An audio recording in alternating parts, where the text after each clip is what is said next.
یمسی کافرن، سورج ڈوبنے سے پہلے پہلے وہ کافر ہو جائے گا۔ سنو میرے ساتھیو، یہ واقعہ تھوڑا سا دردناک بھی ہے اور آپ کی آنکھوں میں آنسو بھی لا سکتا ہے، آپ کے کمزور دلوں کو جھنجھوڑ بھی سکتا ہے۔ سنو کہ اللہ کے نبی نے فرمایا قیامت اس وقت تک نہیں آئے گی جب تک تم اپنی آنکھوں سے یہ زمانہ نہ دیکھ لو۔ کون سا؟ قیامت اس وقت تک نہیں آئے گی جب تک تم اپنی آنکھوں سے یہ زمانہ نہ دیکھ لو۔ کون سا؟ یصبح الرجل مومنا ویمسی کافرا ویمسی مومنا ویصبح کافرا یبیع دینہ بعرض من الدنیا۔ تم دیکھو گے ایک انسان کو کہ وہ صبح فجر کی نماز جماعت کے ساتھ پڑھے گا، کلمہ پڑھے گا، دعا پڑھ کے اٹھے گا، فجر کی نماز کے بعد قرآن کی تلاوت کرے گا، تسبیح پڑھے گا، اللہ اکبر اللہ اکبر، لا الہ الا اللہ، سبحان اللہ، سب کچھ پڑھے گا، صبح اٹھے گا تو وہ مومن ہوگا۔ یمسی کافرن، سورج ڈوبنے سے پہلے پہلے وہ کافر ہو جائے گا، سورج غروب ہونے سے پہلے پہلے وہ کافر ہو جائے گا۔ شام کو ایک آدمی کو تم دیکھو گے کہ وہ حالت ایمان میں وہ رات گزارے گا، مغرب پڑھے گا، عشاء پڑھے گا، آیت الکرسی پڑھے گا، تسبیح و تحلیل پڑھ کر بستر پہ سوئے گا، حالت ایمان میں وہ سوئے گا۔ یصبح کافرن، لیکن فجر کی بعد وہ کافر ہو جائے گا، صبح اٹھتے اٹھتے اس کی صبح حالت کفر میں ہوگی۔ یبیع دینہ بعرض من الدنیا، وہ دنیا کے چند سکوں میں اپنے دین کو بیچ دے گا، وہ دنیا کے چند ٹکوں میں اپنا ایمان بیچ دے گا۔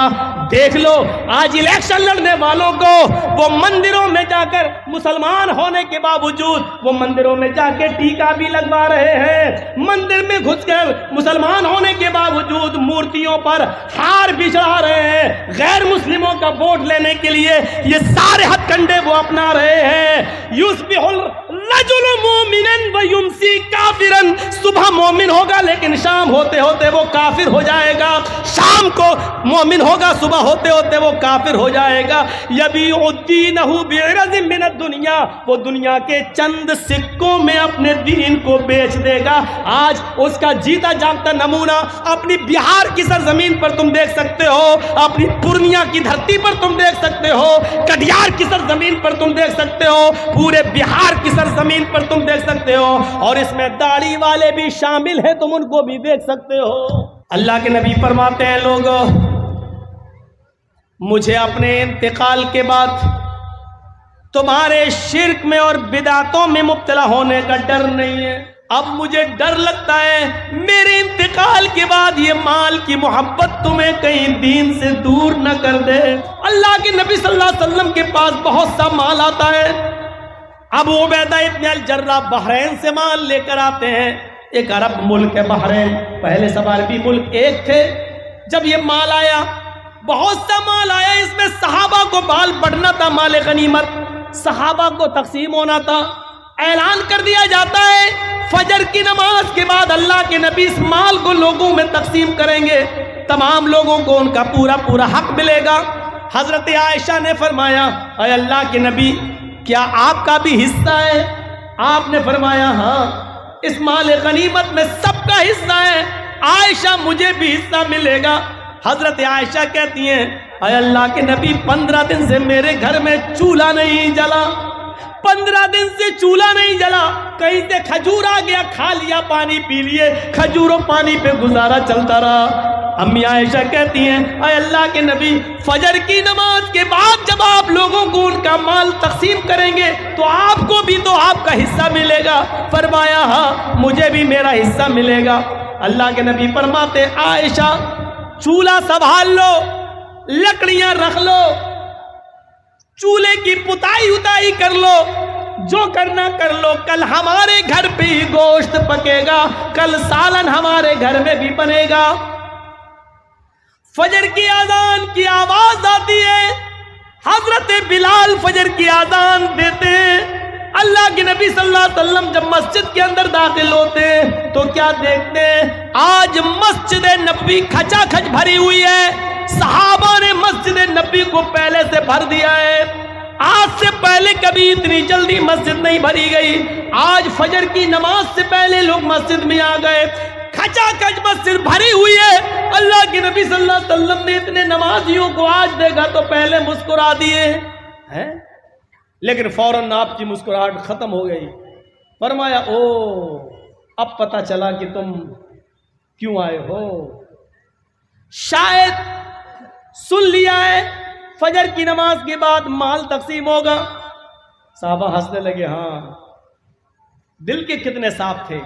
ہاں اے اللہ کے رسول, اعلان ہوا تھا فجر کے بعد اللہ کے نبی مال تقسیم کریں گے, اس لیے ہم لوگ چلے آئے, ورنہ اپنے اپنے محلے اور قبیلے کی مسجدوں میں بھی نماز پڑھ سکتے تھے, لیکن مال میں ہمارا حق ہے, ہمیں ملے گا. اللہ کے نبی نے مال تقسیم کرنے سے پہلے جو فرمایا وہ سنیے. اللہ کے نبی فرماتے ہیں, لوگوں مجھے اپنے انتقال کے بعد تمہارے شرک میں اور بدعتوں میں مبتلا ہونے کا ڈر نہیں ہے. میرے انتقال کے بعد تم شرک کرنے لگو گے یا بدعتوں میں مبتلا ہو جاؤ گے, مجھے اس بات کا خوف نہیں ہے. آج تم نے سن لیا کہ حضرت ابو عبیدہ ابن الجراح مال لائے, مال لینے کے لیے تم فجر کی نماز سے پہلے مسجد میں آ گئے. آج ہم نے مال کی محبت تمہارے اندر دیکھی ہے. اب مجھے ڈر لگتا ہے میرے انتقال کے بعد یہ مال کی محبت تمہیں کہیں دین سے دور نہ کر دے, اسلام سے دور نہ کر دے, دین سے بیزار نہ کر دے, دین سے تمہیں کوسوں دور نہ کر دے. یہ مال کی محبت تمہیں دین سے دور نہ کر دے. خوش رہو, خوش ہونا چاہیے, یقیناً تمہیں تمہارا حصہ ملے گا, لیکن آج مال کی محبت تمہیں کھینچ کے لے آئی ہے. مجھے ڈر ہے کہ میرے انتقال کے بعد آنے والے زمانے میں, بعد میں آنے والے لوگ کہیں مال کی محبت میں اپنا اسلام نہ خرچ کر دیں, اپنا اسلام ختم نہ کر دیں, اپنا دین نہ بھول جائیں. بعد میں آنے والے لوگ کہیں مال کی محبت میں دین سے دور نہ ہو جائیں. اس کے بعد فجر کی نماز پڑھائی اللہ کے نبی نے, اور نماز پڑھانے کے بعد آپ نے لوگوں کو ان کا حق دیا, اتنا دیا کہ اس دن کوئی ناراض نہیں ہوا. اتنا مال آیا, زندگی میں سب سے زیادہ مال ہاتھ لگاتا, سب سے بڑا مال, بہت بڑا خزانہ ہاتھ لگاتا. آپ نے کنجوسی نہیں کی, سب کو دیتے چلے گئے. مال سے بھرے ہوئے 2 تھیلے اللہ کے نبی کے حصے میں بھی آئے, مال سے بھرے ہوئے 2 تھیلے اللہ کے نبی کے حصے میں بھی آئے. اس کو اٹھا رہے ہیں تو اٹھا نہیں پا رہے, اس کو اٹھا رہے ہیں تو اٹھا نہیں پا رہے, لیکن فرمایا اپنا اپنا مال لے کر جاؤ. اس لیے اللہ کے رسول کو بھی اپنا حصہ خود اٹھانا پڑا. اٹھا رہے ہیں لیکن مال اتنا تھا کہ اٹھ نہیں رہا ہے, پھر بھی کوشش کرتے ہو جس طریقے سے چل پا رہے ہیں چل رہے ہیں. صحابہ اپنا اپنا حصہ لے کر چلے گئے. 2 تھیلے اللہ کے نبی کے حصے میں بھی آئے. جیسے آپ نے ان دونوں تھیلوں کو اٹھایا, مسجد سے باہر نکلے, اپنے گھر کی طرف آگے بڑھنا چاہتے ہیں, کیا دیکھتے ہیں کہ داہنی طرف ایک 7 سال کا بچہ کھڑا ہے, بائیں طرف ایک 9 سال کا بچہ کھڑا ہے. دائیں طرف دیکھا, اس نے ایک ہاتھ پکڑ رکھا ہے, تھیلا چھین رہا ہے. دوسری طرف دیکھا, 9 سال کا بچہ میرا دوسرا تھیلا پکڑ کے کھینچ رہا ہے. میں نے کہا کیا ہوا؟ اس نے کہا 7 سال کا بچہ, اللہ کے نبی میرا باپ اس دنیا سے انتقال کر گیا ہے, میری ماں کمانے کے لائق نہیں ہے, میں یتیم ہوں. دوسری طرف نظر دوڑائی, وہ کہنے لگا اللہ کے نبی میری ماں اس دنیا سے رخصت ہو چکی ہے, میرا باپ بوڑھا ہو چکا, وہ کمانے کے لائق نہیں, میں بھی یتیم ہوں. ایک نے کہا میرا باپ نہیں, دوسرے نے کہا میری ماں نہیں. اللہ کے نبی صلی اللہ علیہ وسلم نے پھر دیکھا تو 7 سال کا بچہ کہتا کہ میرے گھر میں 5 دن سے چولہا نہیں جلا. بائیں طرف دیکھا تو وہ کہہ رہا کہ میرے گھر میں 7 دن سے چولہا نہیں جلا. ہاتھوں کی گرفت ڈھیلی پڑ گئی. آپ نے کہا بیٹے یہ تھیلا تم لے جاؤ. دوسرا تھیلا آپ نے لیا اور کہا بیٹے یہ تم لے جاؤ. دونوں بچے اپنے سر پر تھیلا لاد کر لے جا رہے ہیں. اللہ کے نبی صلی اللہ علیہ وسلم ان کو دیکھ رہے ہیں اور اس وقت تک ان دونوں بچوں کو دیکھتے رہے جب تک کہ وہ دونوں بچے نبی کی آنکھوں سے اوجھل نہیں ہو گئے، وہ دونوں بچے نبی کی آنکھوں سے دور نہیں ہو گئے۔ اللہ کے نبی ان دونوں بچوں کو دیکھتے رہے، جب وہ خود اوجھل ہو گئے تب آپ گھر گئے، دروازے کو دستک دی، اماں عائشہ نے دروازہ کھولا، ہنستے ہوئے دیکھا ہے، اللہ کے نبی نے کہا السلام علیکم، عائشہ جواب دیتی ہیں وعلیکم السلام۔ اللہ کے رسول میرے شوہر میرے سرتاج خالی ہاتھ گئے، خالی ہاتھ واپس، آپ تو اپنا حصہ لانے والے تھے، کیا ہوا؟ عائشہ ادھر آؤ، بستر پر بیٹھ جاؤ۔ بیٹھ گئی۔ کہا عائشہ راستے میں 2 یتیم بچے مل گئے، مال بہت ملا تھا، آج ہمارے گھر میں چولہا جلتا، لیکن 2 یتیم بچوں نے میرا راستہ روک لیا، ایک کا باپ نہیں، ایک کی ماں نہیں، ایک کے گھر میں 5 دن سے چولہا نہیں جلا، ایک کے گھر میں 7 دن سے نہیں چلا، میں نے ایک تھیلا اس کو دے دیا، ایک اس کو دے دیا، دونوں بچے اپنے اپنے گھر لے گئے۔ امی عائشہ کہتی ہیں ٹھیک ہے اچھا کیا، لیکن دونوں تھیلوں میں سے ایک ایک 2 مٹھی نکال لیتے تو آج میرے گھر میں بھی چولہا جل جاتا۔ میں کہاں کہہ رہی ہوں کہ آپ نے غلط کیا، لیکن جب مال بہت تھا تو تھوڑا تھوڑا نکال لیتے، 2 مٹھی ایک ایک مٹھی نکال لیتے تو آج میرے گھر میں بھی روٹی پک جاتی، آج میرے گھر میں بھی سالن پک جاتا۔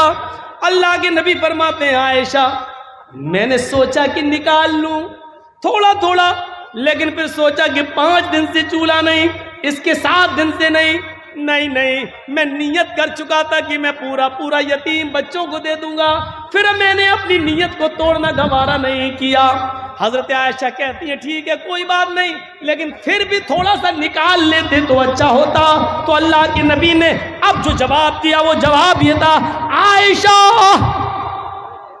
یتیمی میں نے دیکھی ہے تم نے نہیں، عائشہ یتیمی میں نے دیکھی ہے تم نے نہیں، عائشہ تمہارے باپ ابو بکر آج بھی زندہ ہیں، عائشہ تمہاری ماں آج بھی زندہ ہیں، تم نے یتیمی نہیں دیکھی ہے، یتیمی کا درد مجھ سے پوچھو۔ جب میں اپنی ماں کے پیٹ میں تھا 7 مہینے کا تھا، ابھی 9 مہینے پورا ہونے میں 2 مہینے باقی تھے، میرا اس دنیا میں آنے میں 2 مہینے کا وقت باقی تھا، میرا باپ مجھے میری ماں کے پیٹ میں چھوڑ کے دنیا چھوڑ کے چلا گیا۔ جب میں باہر آیا میں نے اس سنسار میں، میں نے اس دنیا میں نے مکے کی فضا میں جب کھلی سانس لی تو بڑا ہونے کے بعد پتا چلا کہ میرے پیدا ہونے سے 2 مہینے پہلے ہی میرا باپ اس دنیا سے چلا گیا۔ عائشہ یتیمی کا درد مجھ سے پوچھو۔ جب میں 6 سال کا ہوا میری ماں مجھے اپنے ننیال، میرے ممیال یا ننیال لے کر گئی، مجھے میرے ماں اور نانا کے گھر لے کے گئی۔ جب میں لوٹ کے وہاں سے واپس آ رہا تھا میری ماں میری انگلی پکڑ کے مجھے چلا رہی تھی۔ مقام ابوا، راستے میں ایک مقام پڑتا ہے، وہیں میرے باپ کی قبر تھی۔ میری ماں کہتی ہے بیٹے چلو تمہیں تمہارے ابو کی قبر دکھاتی ہوں۔ میری ماں نے جب مجھے میرے باپ کی قبر دکھائی اسی وقت میری ماں بھی اپنے شوہر کی جدائی برداشت نہ کر پائی اور اسی وقت وہ بیٹھ گئی قبر پر۔ بیٹھتے ہی اس کو اٹیک پڑتا ہے اور میری ماں کی روح قبض عنصری سے پرواز ہو جاتی ہے۔ عائشہ ایسا دن کبھی دیکھا ہوگا کہ ابھی اپنے باپ کی قبر دیکھ رہا ہوں اپنی آنکھوں سے، ابھی رو کر آنکھیں خشک بھی نہیں ہوئی، پلٹ کے دیکھا تو ماں کو بھی مرا ہوا پایا، پلٹ کے دیکھا تو ماں بھی اس دنیا سے چلی گئی، یعنی باپ کی قبر کو دیکھ کر ابھی پلٹا بھی نہیں تھا کہ ماں بھی مجھے چھوڑ کے چلی گئی۔ یتیمی کا درد میں نے دیکھا ہے عائشہ، جب مجھے میرے دادا نے پالا اور جب میں 8 سال کا ہوا تو میرا دادا بھی مجھے چھوڑ کے چلا گیا۔ یتیمی کا درد میں نے دیکھا ہے تم نے نہیں، اس لیے کسی یتیم بچے کا حصہ لینا میں نے گوارا نہیں کیا، اپنا سارا مال یتیموں کو دے دیا۔ حضرت عائشہ فرماتی ہیں وہ تقریباً زوال کا وقت تھا جب اللہ کے نبی صلی اللہ علیہ وسلم نے مجھے یہ بتایا، اس کے بعد آپ لیٹ گئے، تھوڑی دیر کے بعد زوال کا وقت ختم ہوتا ہے، ظہر کا وقت لگ جاتا ہے۔ حضرت بلال نے اذان دی، اللہ کے نبی نے وضو بنایا اور وضو بنانے کے بعد مسجد میں جب ظہر کی نماز پڑھانے کے لیے گئے تو آپ نے نماز پڑھانے کے بعد ان دونوں یتیم بچوں کا دماغ میں بھرا ہوا تھا، یتیم بچوں کے بارے میں وہ آپ کے ذہن میں تھا، آپ نے وہاں لوگوں کو بتایا، لوگوں انا وکافل الیتیم فی الجنت کہاتین، انا وکافل الیتیم فی الجنت کہاتین، لوگوں قیامت کے دن میں اور پڑوسیوں کی پرورش کرنے والا، میں اور پڑوسیوں کو اور یتیموں کو کھلانے پلانے والا، قیامت کے دن میں اور یتیموں کی پرورش کرنے والا، یتیم بچوں کو پالنے پوسنے والا، یتیم بچوں کا خیال رکھنے والا، قیامت کے دن ہم دونوں جنت میں ایسے رہیں گے۔ پھر آپ نے ان دونوں انگلیوں کو ملا لیا، ان دونوں انگلیوں کو ملا لیا اور فرمایا ہم دونوں ایسے رہیں گے جیسے یہ دونوں انگلی ملی ہوئی ہیں، یعنی یتیموں کی پرورش کرنے والا قیامت کے دن میرا پڑوسی بن کر رہے گا، میرا پڑوسی بن کر رہے گا۔ تو میرے بھائیوں، ایک راستہ یہ بھی ہے جنت میں جانے کا، یتیموں کی پرورش کی جائے، یتیموں کو کھلایا پلایا جائے، یتیموں کے سر پہ ہاتھ پھیرا جائے، یتیم بچوں کو ڈھونڈا جائے، یتیم بچوں کو تلاش کیا جائے، ان یتیم بچوں کی پرورش کا الگ انتظام کر دیا جائے، تو یہ جنت میں جانے کا ایک راستہ ہے اور کامیاب مومن کی ایک پہچان یہ بھی ہے۔ کہاں ہے ہمارے پاس؟ ایک راستہ بتایا اللہ کے نبی نے، صحابہ کے درمیان بیٹھے ہوئے فرمایا من اصبح منکم اليوم صائما، آج تم لوگوں میں سے کوئی روزے سے ہے؟ ابو بکر نے اشارہ کیا، اللہ کے رسول میں روزے سے ہوں۔ آپ نے کہا اچھا، من اطعم منکم اليوم مسکینا، کیا تم میں سے کسی نے آج کسی فقیر کو کھانا کھلایا ہے؟ ابو بکر صدیق نے ہاتھ اٹھایا، کہ اللہ کے رسول میں روزے سے ہوں، میرے حصے کا کھانا بچا تھا، اس لیے میں نے دوپہر میں ایک مسکین کو، ایک فقیر کو کھانا بھی کھلا دیا۔ اللہ کے نبی نے کہا اچھا، من عاد منکم اليوم مریضا، تم میں سے کسی نے آج کسی مریض کی عیادت کی ہے؟ کوئی ہے جس نے کسی مریض کی عیادت کی ہو؟ حضرت ابو بکر صدیق اٹھے، کہا ہاں، ہمارے گاؤں میں ایک آدمی بیمار تھا، میں اس کی عیادت کے لیے بھی گیا ہوں۔ اے اللہ کے رسول میں نے مریض کی عیادت کی ہے، اس کی تیمارداری کی ہے، اس کو دیکھنے کے لیے میں گیا تھا۔ اللہ کے نبی نے پوچھا من تبع منکم اليوم جنازتن، کیا آج کوئی کسی جنازے میں بھی شامل رہا؟ کیا کوئی ایسا بھی ہے جس کے ہاں کسی کا انتقال ہوا ہو اور وہ قبرستان تک اس کے ساتھ رہا ہو، جنازے میں اس کے پیچھے پیچھے گیا ہو؟ ابو بکر ہی اٹھتے اور کہتے کہ اللہ کے رسول میرے علاقے میں ایک انسان، ایک آدمی کا انتقال ہو گیا، میں اس کے گھر گیا، میں نے اس کو غسل دیا، میں نے اس کو کفن بھی پہنایا، میں نے اس کی جنازے کی نماز بھی پڑھائی، قبرستان میں گیا، میں قبر میں اترا، میں نے اس کو اتارا بھی، میں نے اس کو مٹی بھی دی، میں قبرستان تک ساتھ بھی گیا۔ اللہ کے نبی نے کہا جس آدمی کے اندر یہ چار خوبیاں جمع ہو جائیں، جو نفلی روزہ بھی رکھتا ہو، جو کسی فقیر و مسکین کو کھانا بھی کھلاتا ہو، جو مریض کی عیادت بھی کرتا ہو، اور جو جنازے کے پیچھے پیچھے چل کر قبرستان تک جا کر مٹی بھی دیتا ہو، جس کے اندر یہ چار خوبیاں جمع ہو جائیں، مجتمعنا، جس کے اندر یہ چاروں خوبیاں جمع ہو جائیں، اس آدمی کو جنت میں جانے سے کوئی چیز نہیں روک سکتی ہے، وہ آدمی جنت کے اندر جا کر رہے گا، اس آدمی کو اللہ رب العالمین جنت دے کر رہے گا۔ یہ آدمی بھی جنتی ہے، یہ آدمی بھی جنتی ہے۔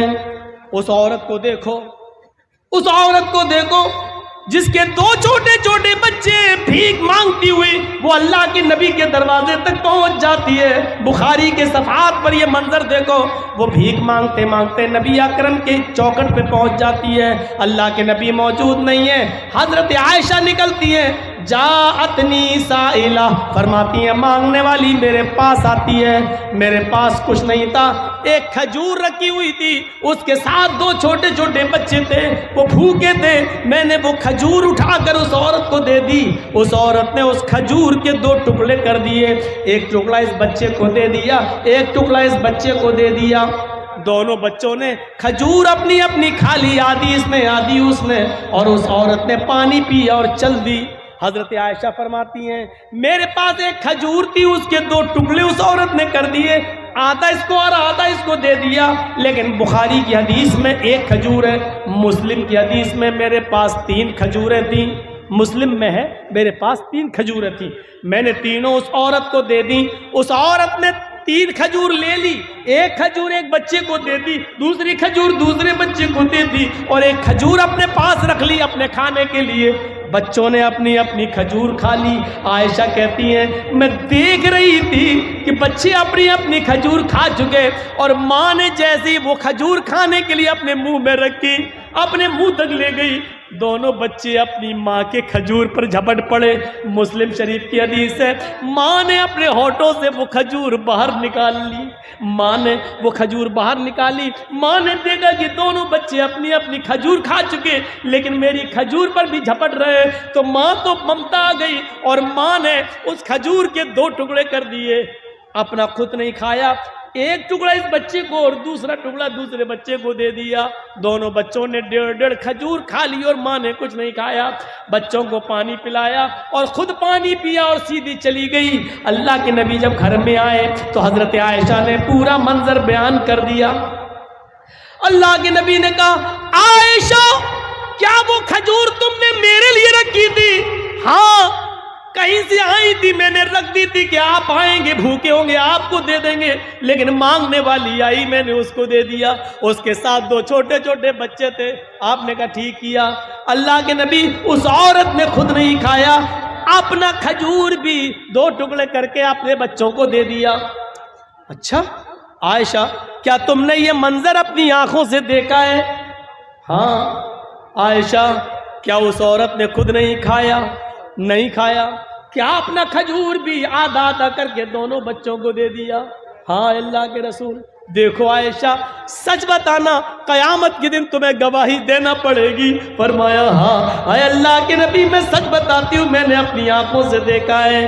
عائشہ وہ عورت جو اپنے بچوں کو پرورش کر میں آزمائی گئی، جس کا باپ مر گیا، شوہر جس کا مر گیا، ان بچوں کا باپ مر گیا، اور عورت اپنے بچوں کی پرورش میں آزمائی گئی ہے، در در کی ٹھوکریں کھاتی ہے اور اپنے بچوں کو پال پوس کر بڑا کرتی ہے. اے عائشہ تمہیں نہیں معلوم خود بھوکی رہ کر اپنے بچوں کو کھلانے والی، کھجور کا ٹکڑا کھلانے والی نے کتنا بڑا کام کیا.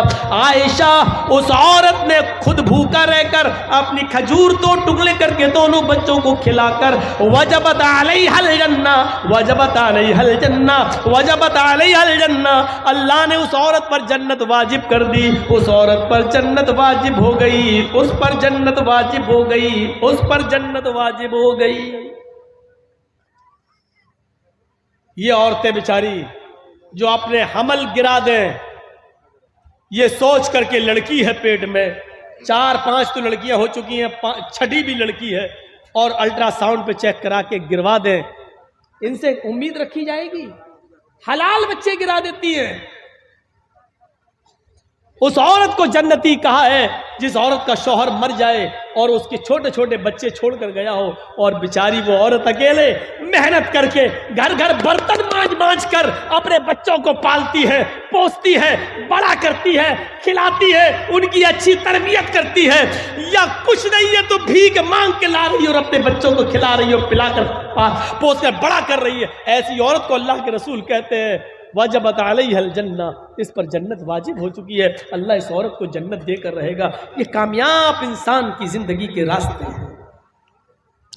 ایک راستہ وہ بھی ہے جس کا چھوٹے چھوٹے بچے جو بالغ ہونے سے پہلے مر جاتے ہیں، 1 سال 2 سال 5 سال کا بچہ جو مر گیا، صغارہم دعامیس الجنہ، یہ چھوٹے چھوٹے بچے بلا روک و ٹوک جنت میں ٹہلتے رہتے، ان کی روحیں جنت کے اندر ادھر سے ادھر گھومتی رہتی ہیں، پھرتی رہتی ہیں.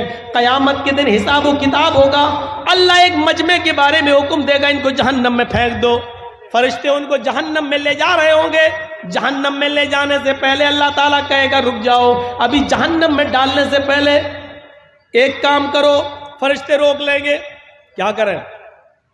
اللہ کہے گا ان کے چھوٹے چھوٹے بچے ہم نے دنیا میں چھینے تھے، ان سے 1 سال کا 2 سال کا بچہ ہم نے ان سے دنیا میں چھین لیا تھا، وہ جنت میں ان کی روحیں ٹہل رہی ہیں.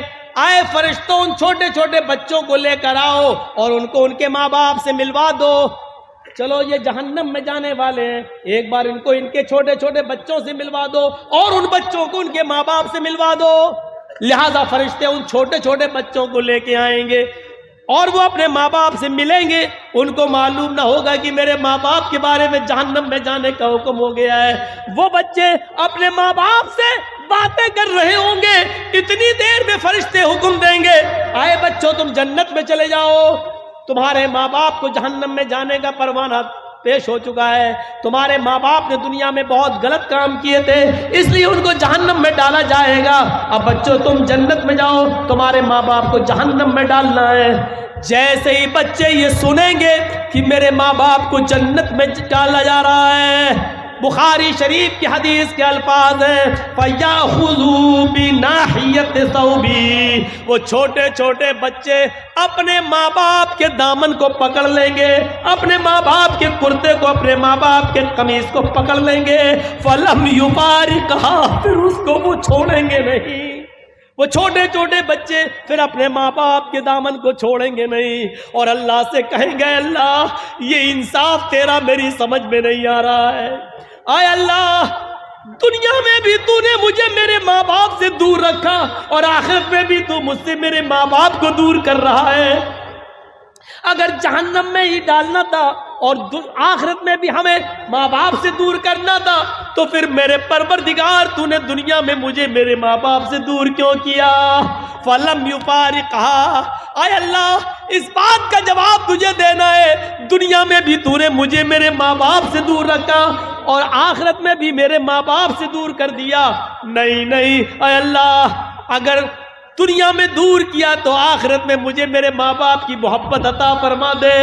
اللہ رب العالمین کی دریائے رحمت جوش میں آئے گی اور اللہ فرمائے گا اے فرشتوں یہ چھوٹے چھوٹے بچے ٹھیک ہی کہہ رہے ہیں، جاؤ اے بچوں اپنے ماں باپ کا ہاتھ پکڑو اور اپنے ساتھ اپنے ماں باپ کو بھی جنت میں لے جاؤ، جاؤ میں نے تمہاری آرزویں پوری کر دی، تمہاری تمنا پوری کر دی، اے چھوٹے بچوں جاؤ اپنے ماں باپ کو لے کر جنت میں داخل ہو جاؤ، میں نے تمہاری وجہ سے تمہارے ماں باپ کو بخش دیا، تمہارے ماں باپ کو جنتی بنا دیا۔ یہ جنت میں جانے کے راستے ہیں، لیکن یہ وہی بچے جنت میں لے جائیں گے جن بچوں کے انتقال پر ان کے ماں باپ نے صبر کیا ہوگا، انا للہ و انا الیہ راجعون پڑھا ہوگا اور کہا ہوگا اللہ تیری امانت تھی تو نے لے لی، جنہوں نے صبر کیا ہوگا، چیخے چلائے ہو، نوحہ کیا ہو، ماتم کیا ہو، گڑ گڑا کر اور بال نوچ کے کپڑے پھاڑ پھاڑ کر روئے ہو، ایسے بچے اپنے ماں باپ کو جنت میں نہیں لے جائیں گے اور نہ اللہ تعالیٰ ان کو جنت میں داخل کرے گا، ان ماں باپ کو جنت میں داخل کرے گا جو اپنے بچوں کے انتقال پر جنہوں نے صبر کیا ہوگا اور کہا ہوگا انا للہ و انا الیہ راجعون۔ تو میرے پیارے ساتھیوں یہ تھیں چند بنیادی باتیں جو جنت میں لے جانے کے راستے تھے، کامیاب مومن کی نشانیاں تھیں جو ہم نے آپ کو اس خطبے کے اندر، اس تقریر کے اندر بیان فرمائی ہے۔